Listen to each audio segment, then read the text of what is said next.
friend, Erica here, and welcome. As a pediatric developmental therapist, I am in families' homes on a daily basis and asked questions about milestones. It is obviously the topic of discussion since I am at the family's home determining if their child is developing age appropriately or if there is some sort of delay. So I wanted to start a series where I could answer your specific questions. So if you do have a child between the ages of birth and 36 months and you have a question for me, please comment below.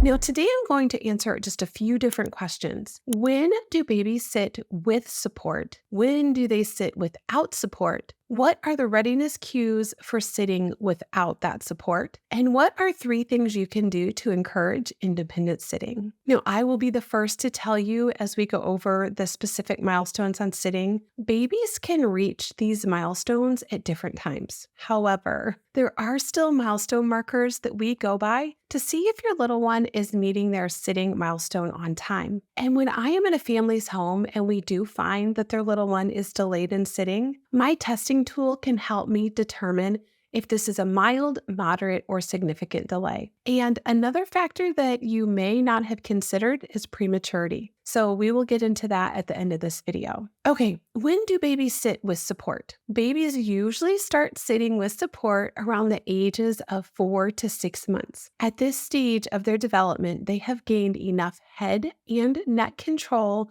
to sit with some assistance. Supported sitting can come from a variety of sources, such as using their hands to prop themselves up or being placed in a supported sitting position with the help of pillows or cushions. Now, as your little one gradually builds strength and stability in their upper body and core muscles, they will become stronger, which is a great strength to have for unsupported sitting. You can assist your baby during this phase by providing a safe and comfortable environment, using supportive seating arrangements, and also engaging in supervised play with toys around them while they are in a supported sitting position. Okay. Next, I want to go over some readiness signs that indicate a baby may be getting ready to sit on their own, which is such an exciting time. These are very important because the last thing you want to do is try to get your baby to sit on their own when they still don't have the strength in their neck, core, or back muscles to hold themselves up. So the first thing I want you to look for is head control. At this point, your baby can hold their head steady and upright without a significant wobbling of their head. And remember, this is a crucial prerequisite for sitting independently. The next is core strength. Now, your baby should be exhibiting improved core strength and can support their upper body while sitting with assistance or propped up. Something I want you to look for is the tripod sit. So when your baby is placed in a sitting position with support, can your baby maintain balance for short periods of time by placing their hands forward? So picture your baby on their bottom. Obviously, they're sitting with their legs out and their arms are right in front of them, holding their weight. That's what we want to look for in tripod sitting. Okay, another readiness skill that I want to talk about is rolling over. Now, has your baby developed the ability to roll from their tummy to back and back to tummy? This indicates increased control over their body and suggests progress towards sitting independently. Now, as you can see, milestones are progressive, so you won't see a baby sitting on their own before they have mastered rolling over. So at each stage of your baby's development, focus on each specific skill. Meet them where they're at. That is one of the reasons why I am answering your questions, so you can gain insight into the complex world of child development and what to do at each stage. So reaching and grasping is another important skill for sitting. Now, is your baby able to reach and grasp objects while in a supported sitting position? If so, this is a great precursor of sitting independently because it shows good coordination and control of their upper body. Next, and a very, very important one, is your baby showing interest in sitting? Are they showing curiosity and interest in actually sitting in the upright position, thinking they are a big boy or a big girl? Well, if you answered yes, then this is a big deal And I want you to show your baby praise. Clap for them and make it a big deal. At this point, your baby may attempt to push themselves into a seated position from a lying down position, which is why mastering tummy time and eventually rolling over is so crucial. The next one I want to cover is head and shoulder control in tummy time. So watch your baby during tummy time. Are they able to lift their head and shoulders off the ground, which indicates the strengthening of neck and upper body muscles? Okay, so moving on. When do babies sit without support? Once your little one masters those readiness skills that we just discussed, that's when they are ready to sit on their own. Your baby will typically start sitting without support between the ages of 6 and 9 months. By this stage, their core muscles and balance have developed significantly to maintain a seated position without relying on external assistance or support from caregivers. And as mentioned earlier, the progression to sitting without support usually follows a natural developmental sequence. As they continue to strengthen their muscles and gain better control over their balance, they will gradually progress to sitting without the need for an external support. Now, I want to quickly talk about prematurity before I give you the 3 things you can do to encourage independent sitting. So, when I work with kiddos ages birth to 36 months, I adjust for prematurity up to 24 months. So, if your child is 5 months old and they were born 1 month early, they will be tested at a 4-month-old level. Does that mean that your child will be developing at a 4-month-old level? Not at all. They could score as a 5-month-old or a 6-month-old or a 3-month-old, but we have to still take into consideration prematurity when we're doing our testing, all the way up through 24 months. Okay, and as promised, here are the 3 things you can do to encourage independent sitting in your little one. So first of all, I cannot stress enough how important it is that your baby has enough neck strength to hold their head on their own. Once your child has enough head control, place your baby in front of you and place your hands on their rib cage. So picture you sitting on the floor with your legs out, your baby in front of you facing that way. Start at their rib cage. When they're just brand new, sitting on their own, put your hands on the rib cage and then eventually to their torso and then eventually to their hips. And then eventually, mama, they will be sitting on their own. That's a great way that you can support them. So eventually they won't need support and will be completely sitting on their own. Okay, the next thing I want you to do is place a boppy or pillows around your baby while they're sitting. I like a boppy because it fits around them nicely. When you have the boppy snugly around them, place a baby wipe container in front of them between their legs so they can use that to prop themselves up. When your baby is in front of you, hold a toy. This helps them instead of falling forward, especially if they don't have that arm strength, they can push up on the wet wipe container that's there and they can have a little bit better access to supported sitting. Okay, and also when your baby is in front of you, hold a toy at eye level, which will encourage them to sit upright and look at the toy. You can always use bright colored toys, black and white toys, or even play mirror to gain your little one's attention. So again, when they are brand new at sitting, instead of them sitting and falling forward,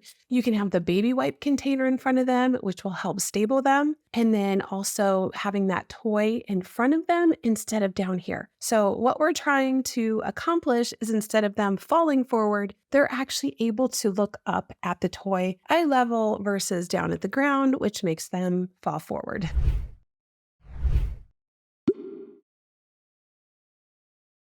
I'm excited to dive into a pivotal moment in your baby's journey, their first steps. Now, as a pediatric developmental therapist, I will provide you with valuable insights on how to foster and support your baby's walking milestones. I'm also going to peel back the layers of what is really happening in your little one as they embark on this journey. And believe me, there is a lot going on. Understanding the profound significance of your baby's first steps is not only a source of joy, but also a window into their developmental progress. As your little one transitions from crawling to walking, it's essential to grasp the multifaceted nature of this milestone. Physically, walking signifies a remarkable achievement in your baby's gross motor skills. The coordination required to balance on 2 feet and move forward involves intricate muscle control and proprioception, which is really just a big word for the awareness and the position and movement of our bodies. This newfound mobility opens up a world of exploration and interaction with their environment. However, the impact of walking goes beyond the physical realm. Cognitive development takes a leap forward as well.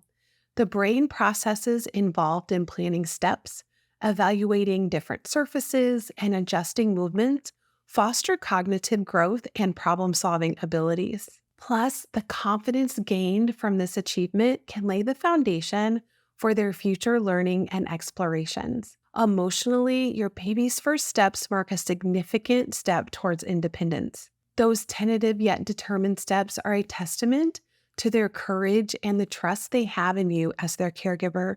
Walking allows them to explore their surroundings on their terms, further developing their sense of independence. As you witness your baby's first steps, you're not just observing a simple motor skill, you're observing an array of physical, cognitive, and emotional development that is fitting nicely together. It's a journey filled with wonder and amazement, and one that you as parents have the privilege to support and nurture. Okay, now that we've dove into the importance of walking milestones, let's move on to the next section, which is recognizing the signs of readiness. Recognizing the signs that your baby is ready to take those monumental first steps requires a keen observation of their physical and developmental cues. While each child's timeline is unique, there are certain indicators that can help you gauge their readiness for this exciting milestone. One crucial sign is enhanced balance. Your baby might start to demonstrate improved stability while sitting or standing with support. This indicates that their core muscles are gaining strength, which is crucial for walking. Now, another noticeable cue is the ability to pull to stand.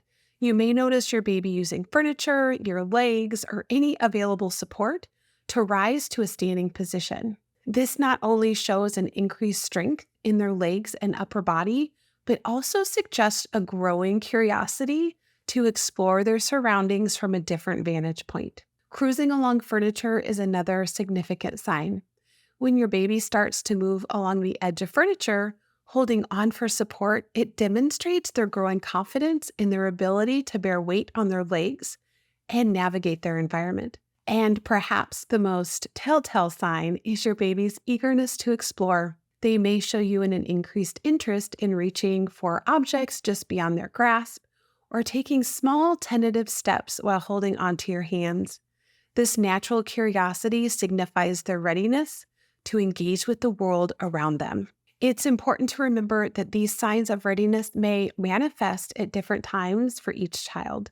While some babies might exhibit these cues as early as 9 to 10 months, others might take a bit longer. The key is to be patient, observant, and responsive to your baby's individual pace. As you pay close attention to these signs, you'll be better equipped to support your baby as they embark on this remarkable journey of taking their first steps. Okay, now that we've discussed the signs of readiness, let's move forward and explore the essential aspect of creating a safe environment to nurture your baby's walking milestones. Ensuring a safe environment is paramount as you encourage your baby to explore their newfound ability to walk. And as both a mom and pediatric developmental therapist, I can't give you all of these nuggets of information without talking about safety. Now, a well-prepared space not only minimizes potential hazards, but also instills confidence in both you and your baby during this exciting phase. Start by conducting a thorough baby-proofing assessment of your home. Identify and eliminate any potential dangers that your curious explorer might encounter. Cover electrical outlets, secure cords and cables, and install safety latches on cabinets and drawers within your baby's reach. This proactive approach ensures that your baby's environment is free from common hazards. Furniture also plays a pivotal role in your baby's journey to walking. Anchor heavy furniture like bookshelves and dressers to the wall, preventing tipping. And also ensure that furniture edges are padded or softened to minimize the impact in case of those bumps or falls. Providing sturdy furniture for your baby to hold onto while cruising can also serve as a valuable source of supporting them during their early walking attempts. Now, another vital step is utilizing safety gates strategically. So place safety gates at the top and bottom of stairs and in doorways that lead to potentially hazardous areas. This helps confine your baby to a safe area where they can practice walking without the risk of wandering into danger. While creating a safe environment is crucial, it's equally important to provide your baby with supervised exploration time. Now, allow them to navigate their surroundings, practicing standing and taking those initial steps under your watchful eye. This encourages their natural curiosity while providing a secure place for learning and growing. Remember, the goal is to strike a balance between fostering independence and maintaining safety. By thoughtfully crafting a secure environment, you're not only supporting your baby's physical development, but also giving them the freedom to explore their world with confidence. Okay, now that we've talked about a secure environment, let's now discuss the crucial role of tummy time and crawling that sets the stage for your baby's walking journey. Long before your baby takes those first steps, they embark on a journey of exploration through tummy time and crawling. These foundational activities not only pave the way for successful walking, but also contribute to their overall physical and cognitive development. Tummy time is a fundamental exercise that helps develop the muscles required for upright movement. When placed on their stomach, babies engage their neck, shoulder, and back muscles to lift their head and look around. This exercise not only strengthens their upper body, but also plays a vital role in building the core muscles needed for stability while standing and walking. Now, as your baby progresses from tummy time, they naturally transition to crawling. Crawling is an essential developmental stage that hones their motor skills, coordination, and spatial awareness. During crawling, they learn to synchronize the movements of their arms and legs, further enhancing their overall muscle control. Crawling isn't just about the physical development, it also impacts cognitive growth as well. As babies navigate their surroundings, they learn to process visual information, make decisions about where to move, and solve spatial problems. This mental engagement contributes to their overall cognitive development and prepares them for the challenges of walking. Encouraging tummy time and providing an ample opportunity for crawling is an investment in your baby's walking success. Begin with short periods of tummy time, gradually increasing the duration as your baby gains strength and comfort. Provide enticing toys and objects to encourage them to reach and explore during tummy time, motivating them to engage with their environment. When it comes to crawling, create a safe and spacious area for your baby to move around. Place toys strategically to pique their interest and encourage movement. Remember that babies adopt various crawling styles, from traditional hands and knees crawling to belly crawling or scooting, and each style contributes to their muscle development and coordination. And if you are interested in some of the different crawling styles, you can check out my video here once we are finished watching this one in the description below. By embracing the phases of tummy time and crawling, you're preparing your baby's body and mind for the complex task of walking. As you watch your baby transition from wobbly attempts at crawling to their first unsteady steps, you'll witness the accumulation of these early developmental milestones. Okay, having explored the foundational stages of tummy time and crawling, let's explore how play and purposeful practice can aid your baby's journey to those unforgettable first steps. Incorporating play and practice into your daily routine can be a delightful and effective way to nurture your baby's walking milestones. By creating a supportive environment that blends fun and purposeful activity, you're setting the stage for both physical and cognitive growth. I want you to start by designating a play area that is safe, comfortable, and conducive to movement. Arrange a soft mat or a non-skid rug to provide a cushioned space for your baby to explore. Position enticing toys and objects just a few steps away from them, encouraging them to take those initial strides towards something exciting. Introduce push toys that your baby can hold onto and maneuver as they move around. These toys not only offer support, but also encourage your baby to engage their leg muscles and practice coordination. Choose toys that make intriguing sounds or have colorful features to capture your baby's attention and motivate them to explore. Structured playtime sessions can focus on specific movements and tasks that promote walking. For instance, you can set up a game where your baby needs to move from one point to another to reach their favorite toy. This simple yet purposeful activity encourages them to take those steps in pursuit of a rewarding goal. You can even do this as your little one is learning to cruise along furniture. Put the toy so your baby has to take steps as they move along the furniture to retrieve a toy. You can also incorporate music into your playtime routine. Music is a natural way of captivating baby's attention and encouraging movement. Dance and sway together, holding your baby's hands and guiding them to move to the rhythm. This not only promotes physical activity, but also adds an element of joy to the process. Outdoor playtime can also contribute significantly to walking development. Walking on uneven surfaces like grass or sand engages different muscle groups and challenges balance. Remember that practice makes progress. Encourage your baby to stand up, take steps, and explore their surroundings in a variety of ways. The more they engage in purposeful movement, the stronger their muscles and coordination will become. Incorporating play and practice into your routine not only supports physical development, but also strengthens the bond between you and your baby. By creating a positive and engaging environment, you're instilling a sense of curiosity, confidence, and a love of exploration that will serve them well as they continue to grow. Okay, now that we've talked about the play and practices, let's move on to the exciting topic of patience and understanding as your baby reaches their walking milestones. Now, as your baby embarks on their walking journey, it's crucial to embrace the virtues of patience and to honor their unique developmental pace. Every child has their own timeline for achieving milestones.